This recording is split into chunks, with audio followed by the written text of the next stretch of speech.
let's talk comedy then. Also, I'm bringing out my inverted commas. BBC Two had a brand new one called "Don't Forget the Driver." It's written partly by Toby Jones and a playwright whose name I forget and should have looked up, and I apologise. Tim Crouch.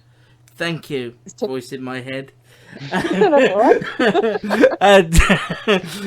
So Tim Crouch and Toby Jones got together to write this, and as you already know if you've been listening for a while, massive fans of Detectorists, and although that was much more Mackenzie Crook's baby and Toby Jones was kind of the star, this is his baby, and when it started I sort of thought it was going to be of a similar vein. Sarah, do you want to tell us basically what this is about, and we'll go from there? Well, sure, yeah. I mean, apparently I read that this was a love letter to Bognor Regis, but frankly, there's not a lot of love in the first episode. Another glamorous location. Yeah. Well, it did look good. I mean, it was annoying to watch as a preview on my laptop because it's very cinematic, widescreen, sweeping shots of the seafront. But watching it on my laptop was like watching it through a letterbox. So we meet Toby Jones's character, Pete, who is just a sad little man with everything that seems to be going wrong in his life. Everything that could be going wrong is going wrong.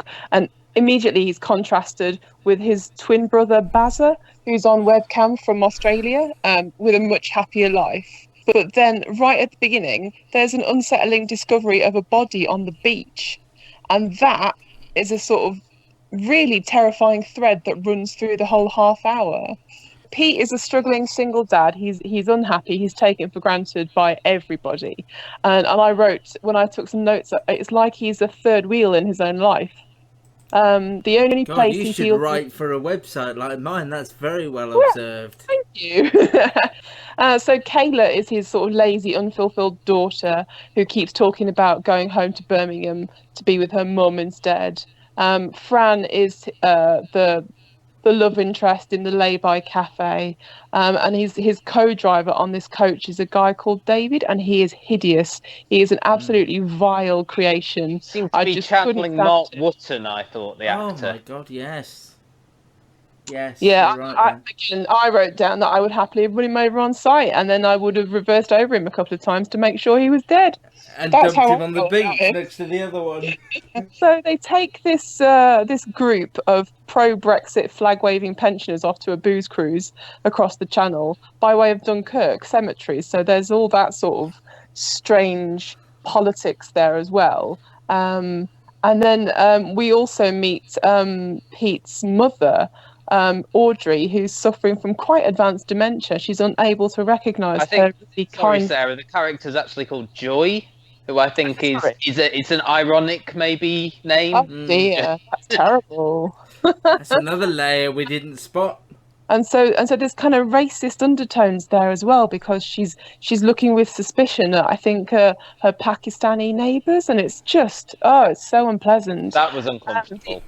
So uncomfortable. And the only bright spot in town seems to be this guy Bradley, who's Kayla's friend, and he's the funeral director. He's the only guy there who seems to be having any fun. We return from Dunkirk with what seems to be an illegal immigrant stowed away in the coach's luggage compartment. And violent-looking people traffickers race to the scene to get this woman out.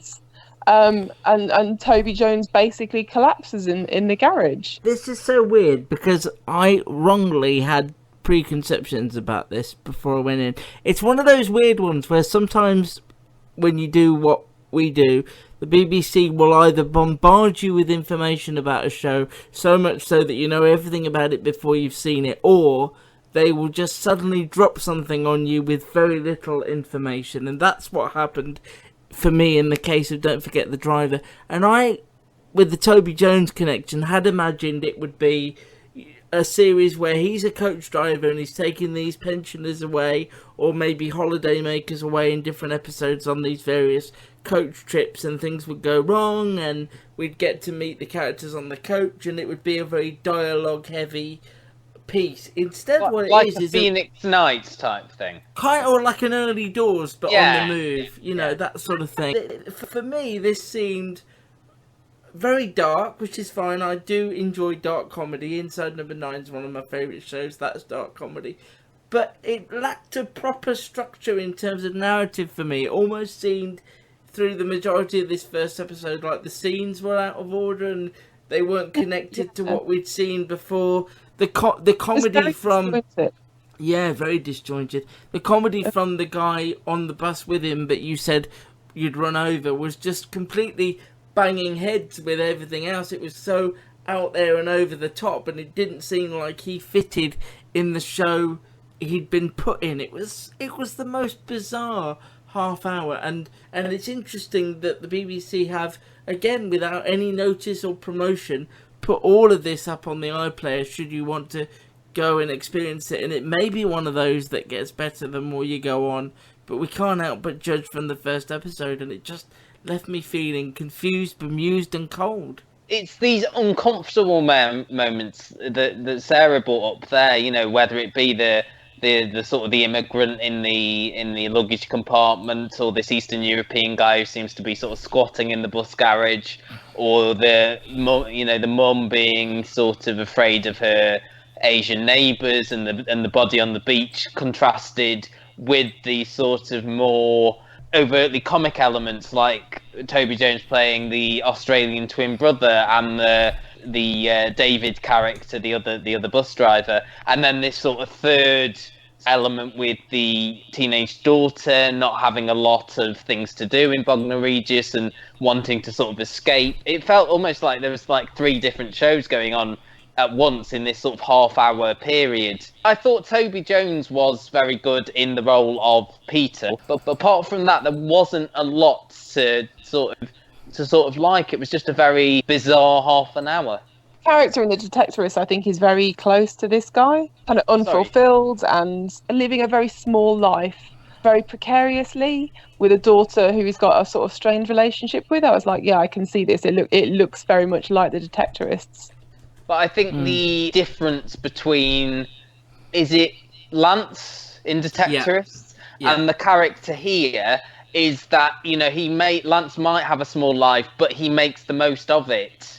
He's got this sort of relationship, at least, with Andy in Detectorists and the rest of, you know, he's got this small, close-knit group of friends, whereas I suppose there is the Claire Rushbrook character here, Fran, who's, you know, friendly with him, wants to be more than friends, but she's got a quite severely disabled son as well that I hadn't seen before. That was an interesting element to add in.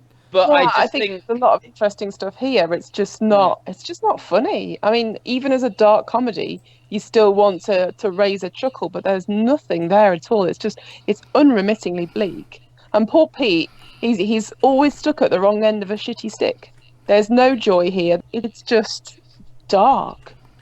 It's shockingly dark, I would say. I think your word, Sarah, disjointed, is the best way of describing it. It was just on purpose unsettling throughout. Like, you couldn't get a hold on what was happening at all. The scenes seemed to change really quickly. Like, they were trying to say a lot in one short episode.